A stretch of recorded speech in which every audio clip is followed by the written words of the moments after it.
20 मई को सारण में वोटिंग है। सबसे हॉट सीट है। आरजेडी से रोहिणी आचार्य चुनाव लड़ रही है। मैडम, चुनाव प्रचार आज थम जाएगा, जमकर आप कैंपेन की, जनता के बीच गई, मुकाबला रूडी जी से है।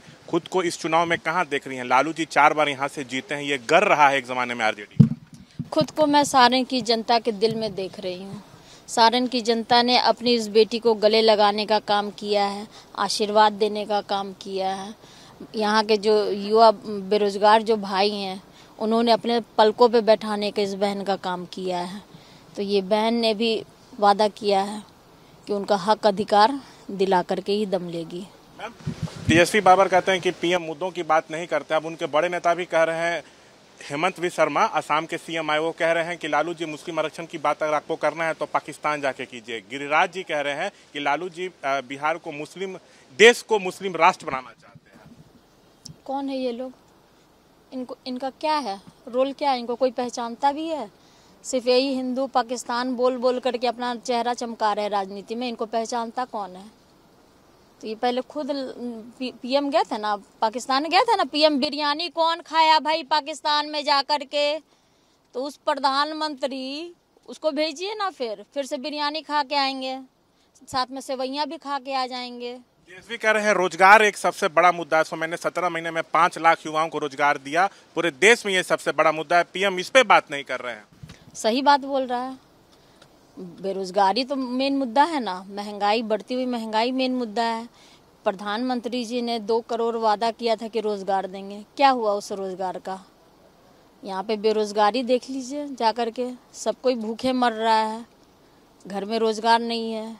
तो रोजगार मेन मुद्दा होना चाहिए, ना कि पाकिस्तान हिंदू मुस्लिम ये करना चाहिए।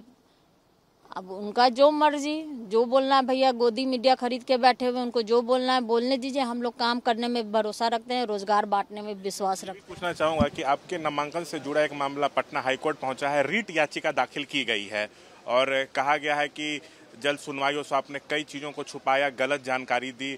उसमें यह भी कहा जा रहा है कि ये भी स्पष्ट नहीं है कि आप यहाँ के नागरिक हैं या नहीं। तो क्या लगता है कि हार का डर सता रहा है, इसलिए इस तरह के हथकंडे अपनाए जा रहे हैं? हार का डर सता ही रहा, साथ में संविधान खतरे में इसलिए बोला जा रहा है। ये लोग बार बार करते हैं संविधान मतलब कि आरक्षण सब खत्म करने के चक्कर में ये लोग।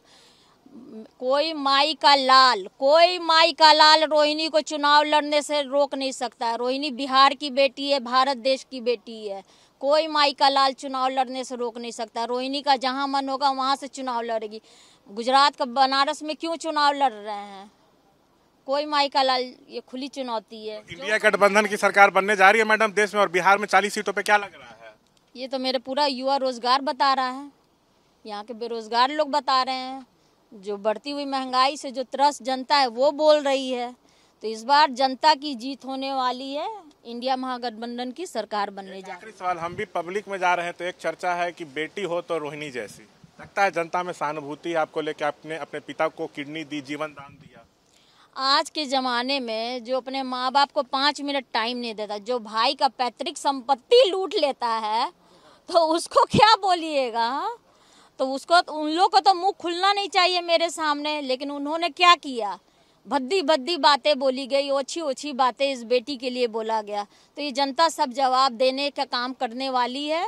इनका मुंह तोड़ जवाब मिलेगा इनको इस बार। तो ये थी रोहिणी आचार्य। 20 मई को सारण में वोटिंग है, सबसे हॉट सीट है। लालू जी 4 बार यहाँ से चुनाव लड़े हैं। ये सीट एक समय लालू परिवार का गढ़ था। रूडी हैट्रिक लगाने के इरादे से मैदान में है, तो रोहिणी अपने परिवार की पारंपरिक सीट को फिर से वापस पाने की कोशिश में चुनाव लड़ रही हैं। कैमरा पर्सन विशाल राय के साथ शशांक कुमार, एबीपी न्यूज़, छपरा।